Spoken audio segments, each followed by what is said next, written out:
Hello beautiful faces, thanks for stopping by whether you are new or returning. Today's video is an idea that I found online and thought that I needed to make this video. So the first part of the video is going to be books that I thought were going to be 5 stars and unfortunately they were not. And the second half of the video is going to be books that I didn't think were going to be 5 stars and surprisingly they were 5 stars. So we have a couple of books per category to talk about.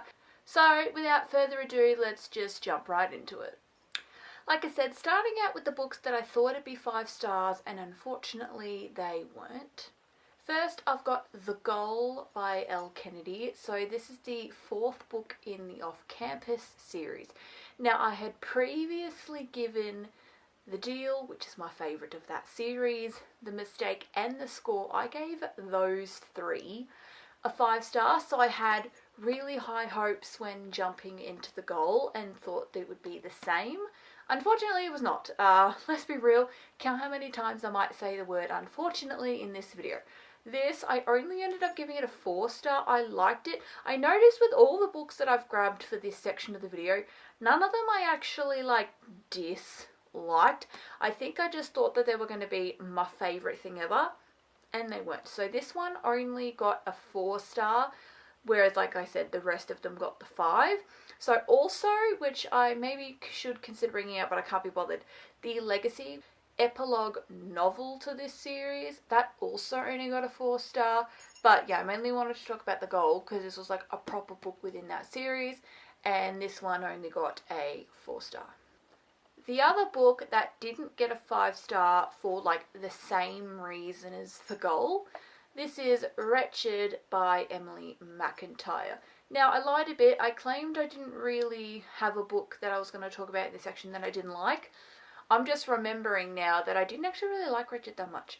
So I had previously given Hooked and Scarred, which are the first 2 books in this series, a 5 star. So I thought that I would also give Wretched a 5 star, and I actually only ended up giving it a 3 star. Like, it was okay, and like I obviously continued to go on and read the rest of the series. But Wretched was just not where it was at for me. It only got a 3 star. Like, it was okay. Wasn't anything special. Hooked and Scarred were just so much better. And I was just sorely let down with this one. Like, I was reading it and just really like, oh, like it's just not the same. It's not giving me that same 5 star feeling that Hooked and Scarred gave me, because they were amazing 5 star books. Like, and then Wretched was just not that. And none of the other books in this series got a 5 star either.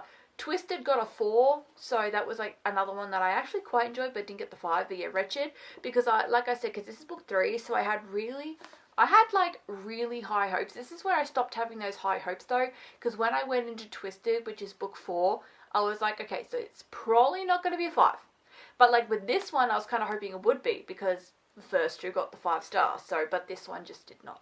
Next we have Lights Out by Nevessa Allen.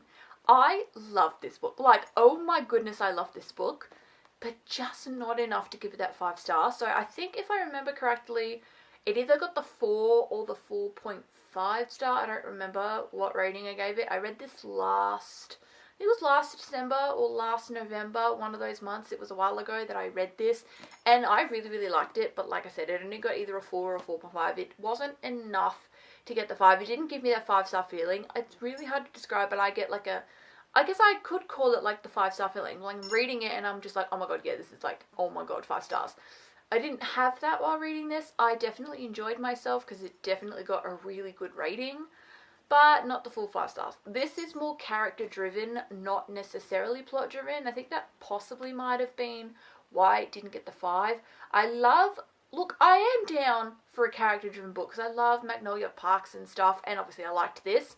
But I really do love a good plot though, as much as I love spice. Because don't get me wrong, I love spice, but I do love a good plot to go along with the spice.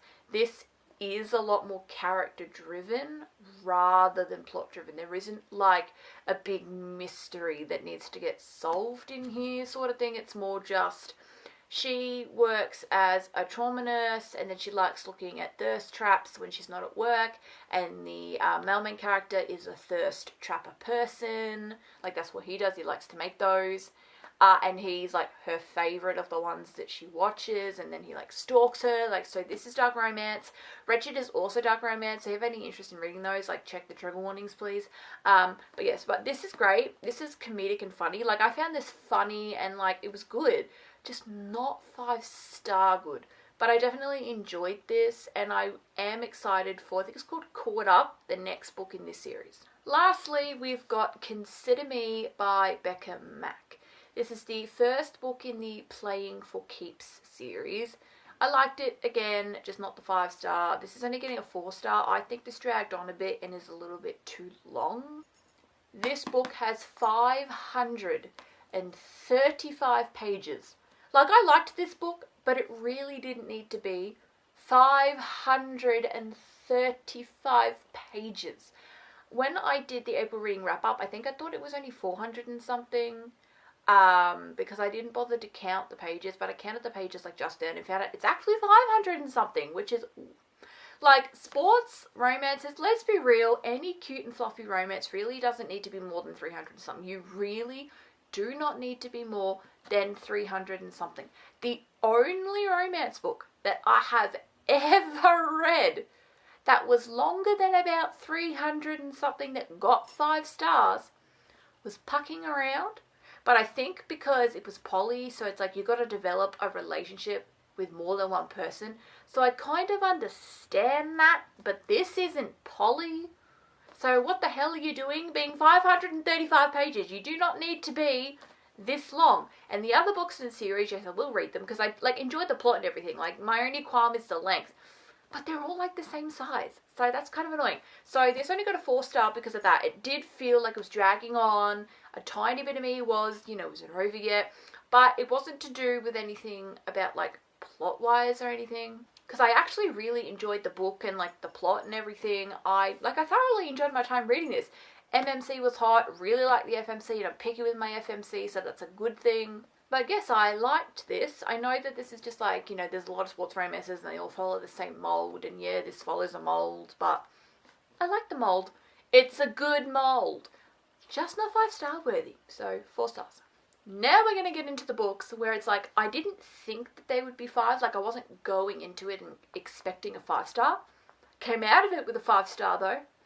First of all, for a book that I wasn't expecting to be a 5-star, but it was, we have My Roommate is a Vampire by Jenna Levine.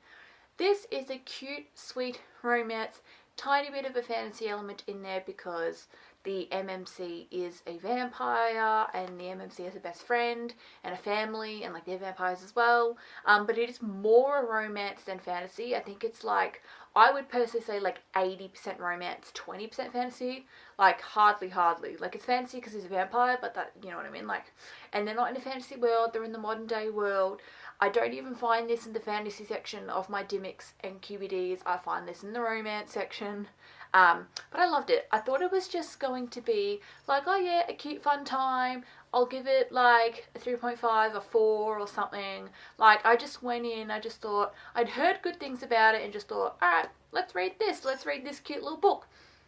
I fell in love with this cute little book. I wasn't expecting to love this book as much as I did, but I did. It was so bizarre that I just fell in love with this cute little story about a guy. He was put into a coma and then he wakes up and like is in the modern world now and doesn't know what the modern world is, and he wants a modern like roommate so that, teach him about the modern world, because he just wants to live his little life and blend in, and so he needs to know what the modern world is so he can blend in. Like, if somebody asks him about Instagram, he wants to know what Instagram is instead of being like, the fuck is Instagram? So obviously, it is the romance between the vampire and that roommate that he finds. And so cute. They leave little letters to each other, and it's just the sweetest book. I recommend this to everybody. Even to people that aren't necessarily fantasy people, because like I mentioned, it's hardly fantasy. So I reckon anybody could read this and love it. I just wasn't expecting to give the 5-star out. But we gave the 5-star out because it so deserves it. And I cannot wait to read the second book, because there is my Vampire Plus one that I need to read soon. I loved it. This is such a good book. Like I said, I recommend it to literally everybody. Like, everybody needs to read this book. It is such a beautiful book, and this is one of my all-time favourite contemporary romances. One of my all-time favourites, and those are hard to come by. Look, I love a contemporary. I do. A lot of them kind of follow a similar sort of mould. I liked that this seemed to break the mould. And I do love action-packed sort of stuff, which I think is why I'm drawn to the dark romance, because usually there's a bit of a, like, action-y packed sort of plot, whereas these don't really have that.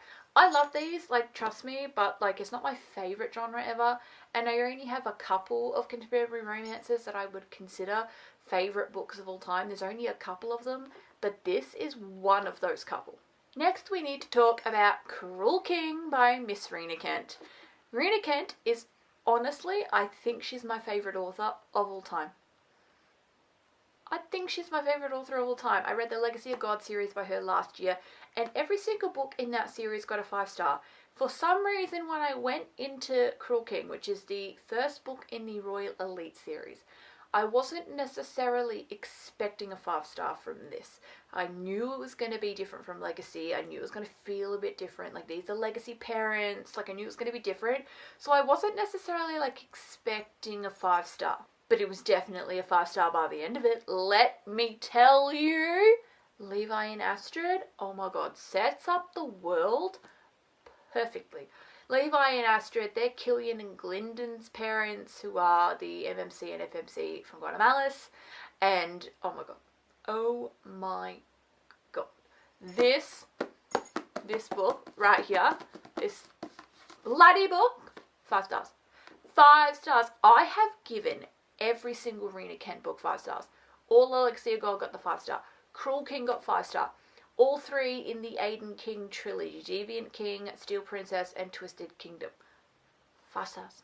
5 stars. I have not given a singular Rena Kent book less than 5 stars. Have not given a single book of hers less than 5 stars. Like, all get the 5 stars. I've read 10 of her books now.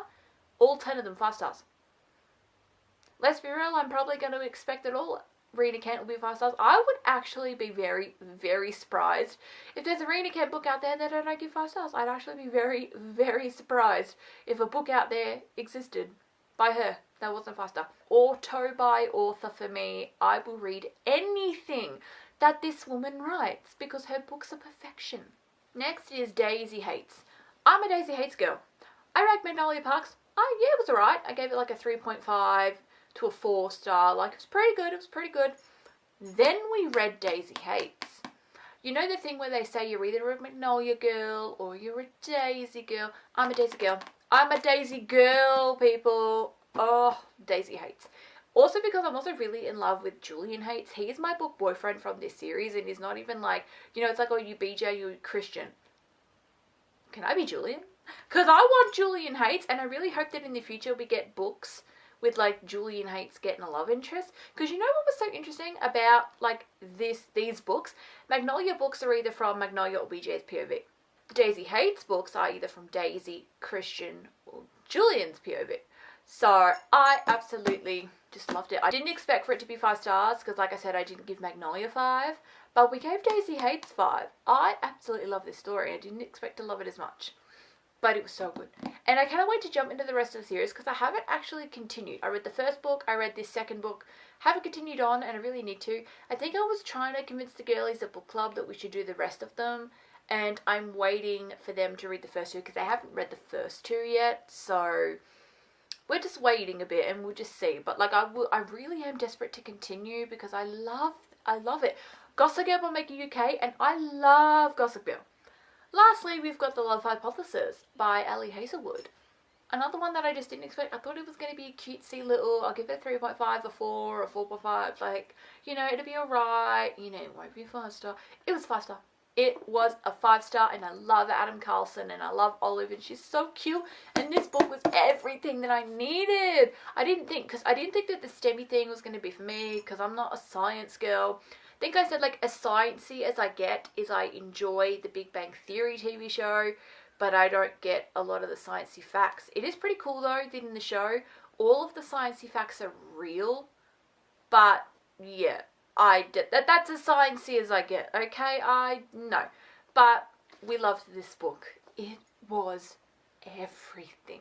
So cute. This is just so cute. This is another book that I've been recommending to everybody since I read it. I read it a lot later. Like, I read it like a couple of months after reading like My Roommate is a Vampire. I actually only read this a month ago, and I read the vampire one in 2024. So, but I love this. It's a cute little romance. I know it's a really popular BookTok book, one of the staples. And you know what? It's a staple for a reason. Because I really, really enjoyed this. I didn't expect to, but I did. I liked this a lot more than I thought. I didn't think I was, but I really liked it. There was banter in this. It was fun. It was the right amount of spicy as well. It did not need more spice than it got. It was just perfect. It was perfect blending of... It was just, honestly, this book is perfect and I love it. And now I really want to read everything that Ali's ever written, because I have read Bride and I only gave Bride like a 4-star. So like that was, like this is better than Bride, and I want to read the rest of them. I really have interest.